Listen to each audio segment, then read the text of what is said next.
completa da Bíblia, entendendo tanto o Antigo como o Novo Testamento.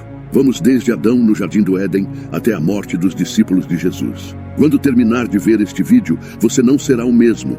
Amará ainda mais a palavra de Deus. Isso só acontecerá se você abrir seu coração para a palavra de Deus. Se tiver dificuldades para entender a Bíblia, neste vídeo poderá compreender tudo e depois de assistir a tudo que será ensinado, tenho certeza de que você será edificado e iluminado com as Escrituras. Tudo que é ensinado aqui está contido no livro Panorama da História Cristã, escrito pelo pastor Hernandes Dias Lopes. Tudo começou no princípio. Antes do início, só existia Deus. Ele nunca deixou de existir. Existe desde a eternidade. Ele não teve origem. É a origem de tudo. Não foi criado. É o Criador de todas as coisas. Não começou a existir. É o Pai da eternidade. A eternidade é um atributo exclusivo de Deus. No princípio, Deus criou os céus e a terra. No sexto dia, Deus criou o homem à sua imagem e semelhança. E do homem criou a mulher. Adão e Eva foram criados perfeitos, puros e inocentes. Eles tinham plena comunhão com Deus. Viviam no jardim de Deus, como administradores da criação de Deus. No entanto, caíram em pecado, e toda a raça humana foi lançada nesse abismo de depravação total, pois todos estávamos em Adão. Adão e Eva tiveram 2 filhos, Caim e Abel. Por inveja, Caim matou seu irmão, tornando-se o primeiro homicida e fratricida da história. Mais tarde, Adão e Eva tiveram outro filho, Sete. Dele surgiu uma descendência santa que se voltou para Deus. Não demorou muito para que a terra se enchesse de maldade e violência. Deus então decidiu eliminar da face da terra o homem que havia criado. Mas havia um justo, Noé. Por isso, Deus derramou seu juízo mediante o dilúvio, salvando Noé, sua mulher e seus 3 filhos, Sem, Cam e Jafé, com suas respectivas esposas, numa arca construída por eles. Por meio dos filhos de Noé, Deus reiniciou os diversos povos. Sem tornou-se o pai das nações semitas, Cam, o progenitor das nações africanas e asiáticas, e Jafé, a raiz das nações europeias. Mais tarde, Deus escolheu uma família para formar o povo que seria o instrumento para trazer ao mundo o Messias prometido. Chamou Abraão de Ur dos Caldeus. Este deixou sua terra e sua parentela e tornou-se um peregrino da fé, levantando altares a Deus por onde passava. Seguiu com Abraão seu sobrinho Ló, que chegou a ser pai de 2 nações, os Amonitas e os Moabitas. Quando Abraão saiu de Harã, tinha 75 anos. Deus prometeu que ele teria um filho, o filho da promessa, e seria pai de uma nação numerosa, e nele seriam benditas todas as famílias da terra.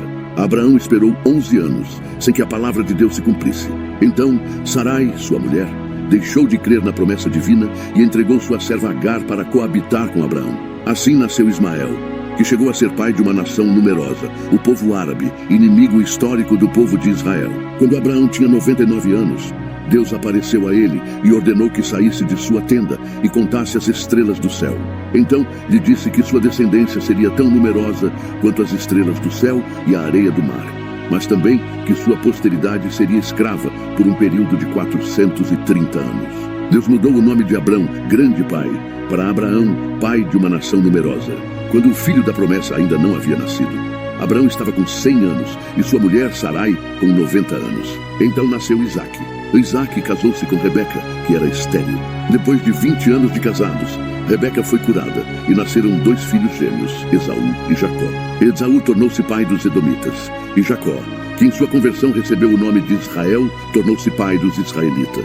Jacó teve 12 filhos e uma filha. Por meio de José, o penúltimo filho, a família de Jacó mudou-se para o Egito com 70 pessoas. Lá habitaram a terra de Gozém, uma região fértil. Essas 70 pessoas se multiplicaram de maneira impressionante. Depois de 400 anos no Egito, saíram de lá sob a liderança de Moisés com 600 mil homens, sem contar mulheres e crianças. Ou seja, cerca de 2 milhões de pessoas. A peregrinação pelo deserto em direção à terra prometida, que deveria ser feita em 3 meses, levou 40 anos devido à incredulidade do povo. Dos 12 espias que foram conhecer a terra prometida, 10 voltaram com um relatório pessimista e incitaram o povo contra Deus e Moisés. Diante dos gigantes daquela terra, sentiram-se como gafanhotos e diminuíram o poder de Deus. Então Deus os castigou severamente, condenando todo aquele povo a perecer no deserto, permitindo que apenas Josué e Calebe, os espias crentes, entrassem na terra prometida. O povo de Israel andou em círculos no deserto durante 40 anos, 1 ano por cada dia que espiaram a terra. O deserto tornou-se o maior cemitério do mundo.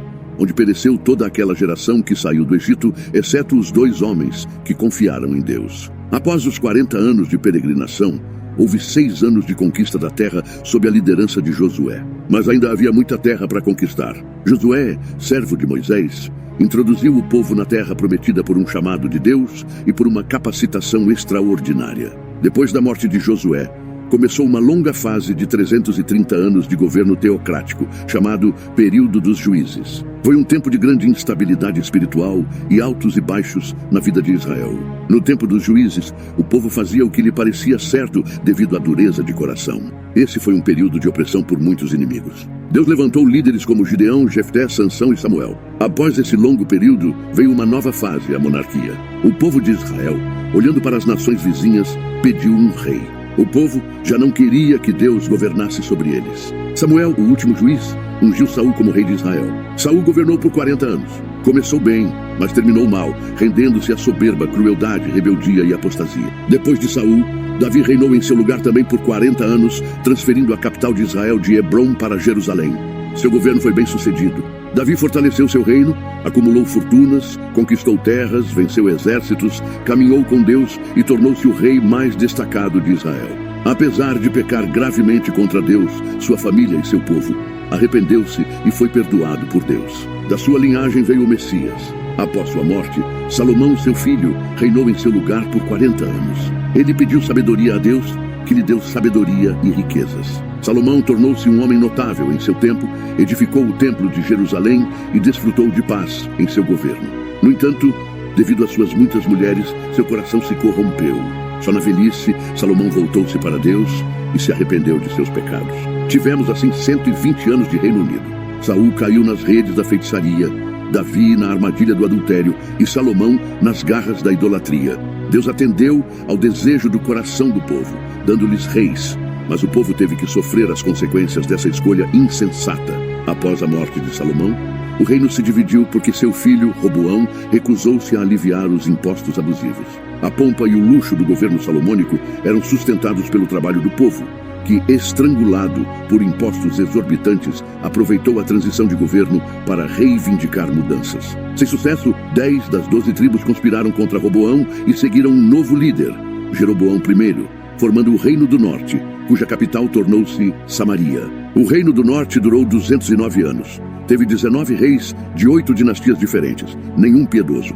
Todos se afastaram de Deus e seguiram os caminhos de Jeroboão I. Este rei decidiu usar a religião para interesses políticos, temendo que seus súditos fossem a Jerusalém para adorar no templo e fossem atraídos politicamente pelos reis de Judá. Jeroboão I construiu templos no Reino do Norte, em Betel, Gilgal e Berseba.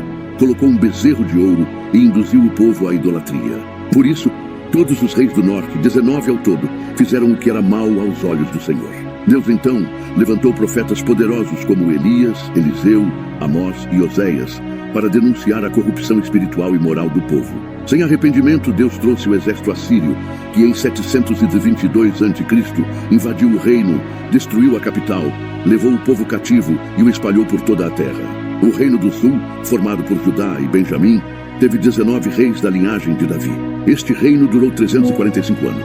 Embora 8 dos 19 reis fossem piedosos, a maioria se afastou de Deus. Ezequias, Josias e Josafá destacaram-se pela piedade e reformas religiosas que empreenderam. Contudo, mesmo Judá cometendo pecados semelhantes ao Reino do Norte, Deus adiou seu juízo por amor a Davi. Deus levantou profetas como Isaías, Jeremias, Ezequiel, Miqueias, Ageu e Zacarias, mas diante da teimosia do povo, Deus trouxe o Império Babilônico que em 586 a.C. invadiu Judá, destruiu Jerusalém e o templo e levou o povo cativo para a Babilônia por 70 anos. No cativeiro, o povo aprendeu a buscar a Deus, arrependeu-se de seus pecados e foi liberto quando os medos persas dominaram Babilônia. Deus usou Ciro, rei dos persas, para ordenar a volta dos judeus a Jerusalém, e eles voltaram em 3 grupos. O primeiro, liderado por Zorobabel, foi incumbido de reconstruir o templo. O segundo, liderado por Esdras, foi incumbido de restaurar a vida espiritual. O terceiro, liderado por Neemias, foi incumbido de reedificar os muros da cidade. Essa restauração ocorreu em um período de 92 anos. O período interbíblico durou 400 anos, entre o final do Antigo Testamento e o início do Novo Testamento. Foi um período de silêncio profético. O Império Medo-Persa foi sucedido pelo Império Grego e depois pelo Império Romano. No Novo Testamento, encontramos 4 evangelhos que descrevem a vida e obra de Jesus, o Filho de Deus, o Salvador da humanidade. Jesus nasceu em Belém, cresceu em Nazaré, foi batizado por João Batista, iniciou seu ministério aos 30 anos, pregou o reino de Deus, realizou milagres, morreu na cruz para salvar os pecadores, ressuscitou ao 3º dia e subiu ao céu. Seus discípulos, apóstolos, continuaram a obra de pregar o Evangelho. O Novo Testamento se encerra com o livro do Apocalipse, que revela a consumação dos tempos e a vitória final de Cristo.